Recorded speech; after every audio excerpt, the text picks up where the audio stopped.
Bibliophiles of the Internet. My name is Adriana, and today I'm here to bring you my June wrap-up. So in June, I read 10 things, and I'm ready to discuss them now with you, so I think we should just get started. First off, I already dedicated an entire video to the first 4 books I read this month in my first episode of mini reviews, and if you haven't seen that already, I will link that down below. And the 4 books I discussed in that video are Mosquitoland by David Arnold, no comment, Royal Wedding by Meg Cabot, Blue is the Warmest Color by Julie Moreau, and Everything Leads to You by Nina LaCour. So if you want full synopses, thoughts, ratings, all that good stuff, like I said, check out that first episode of my mini reviews and it will be linked in the description. After Everything Leads to You, I read the next 3 volumes in the Chew comic series, and for me that was volumes 6, 7, and 8, and those are written by John Layman and Rob Guillory. Essentially, Chew is a mixture of the science fiction and crime thriller genres.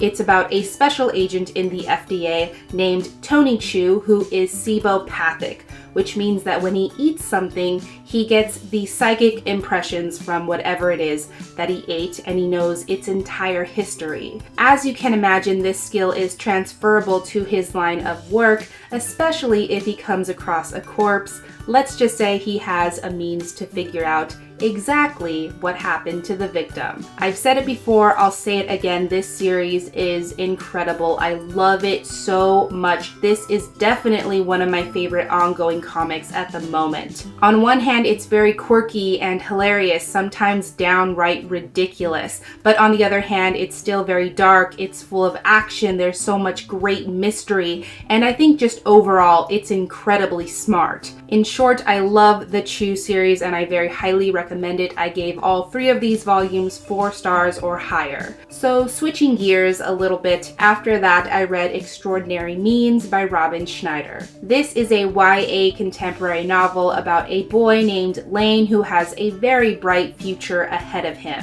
He's very scholarly and academic. He's all about extracurriculars, volunteering, AP classes, SAT scores, and he has his sights set on things like Ivy League colleges and a prestigious career path, but all of that gets put on hold when he's diagnosed with a very unique strain of tuberculosis that is incurable. So his parents decide to send him to this sanatorium known as Latham House, and that upsets all of his plans because now his only focus is on feeling better and he doesn't know how to deal with that.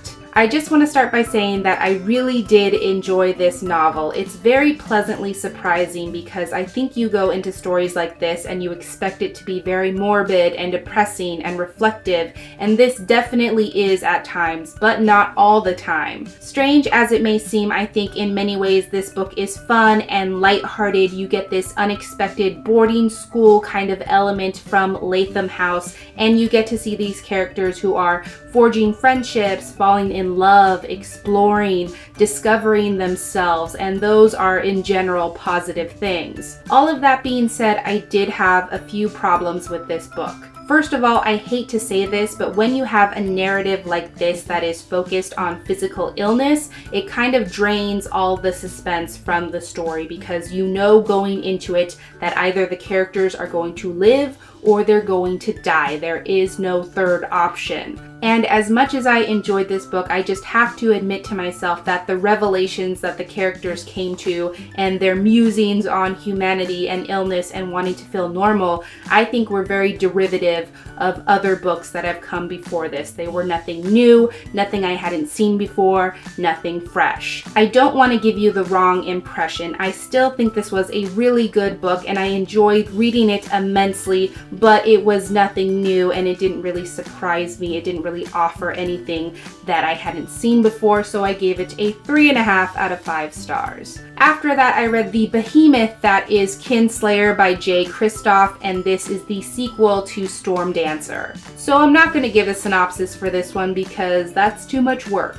It's very difficult for me to talk about the books in this series because while I do enjoy them, I think there's a lot of very noticeable issues with the writing and with the characters, and so they leave me with a lot of mixed feelings. What I can say for sure is that I think this second book has better pacing than the first book and is definitely less self-indulgent with the details. So even though this installment is much longer than its predecessor, it moves really quickly because there's constant action throughout, and also because the plot is always moving. Plus there are a bunch of different storylines, and those are taking place in different locations across all the country, so you always feel like a bunch of different things are happening in a lot of different places. Overall, this was a solid sequel. Writing wasn't the best, but there was an action-packed ending that left me with a lot of questions, so I will most likely be continuing on with this trilogy. It's just not going to be like my favorite trilogy ever. So I gave this book a 3.5 out of 5 stars. Also, I should mention that I amended the rating for Storm Dancer. I changed it from a 4 stars to a 3.5 stars as well. And finally, the last thing I read in June was Nimona by Noelle Stevenson. I've talked about this comic before, but basically it's about a girl named Nimona who is a shapeshifter, and she hires herself to be the sidekick to the villainous Lord Blackheart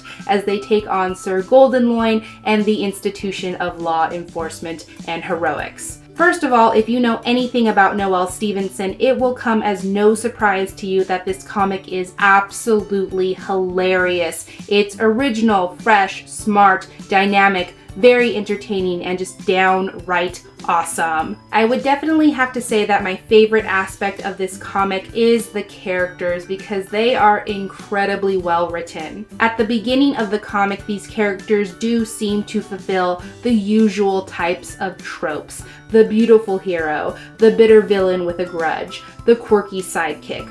But by the end, they're such different people, and they all have such depth and great background, and you feel like you really know who they are, and it's nothing like the people you would have expected going into the story. So the characters are great, they're dynamic, they have fantastic storylines, and they surprise you at every turn, and I think in that way they subvert a lot of cliches, and I really appreciate that. There's really nothing else that I can add. I love this comic. I love everything that Noelle Stevenson does, and of course I very highly recommend this one. I gave it a 5 out of 5 stars. So those were all of the books I read in June. And in case you were interested, I did end up completing my June TBR challenge, and that was to read a new to me author. I technically completed this challenge 3 times over because I read books by David Arnold, Julie Moreau, and Nina LaCour. And before I leave, I thought I should bring you up to speed with my July TBR challenge as well. My July challenge is on this little slip of paper, and it says to read an award-winning novel.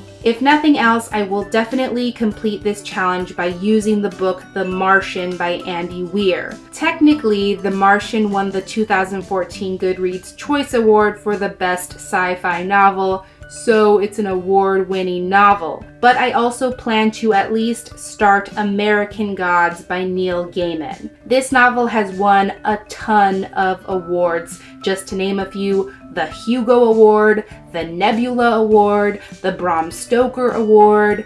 So many awards. So basically that's the plan. But that is everything I had for this wrap-up video today. Thank you so much for watching. I really hope that you enjoyed it, and I will catch you on the flip side of the page.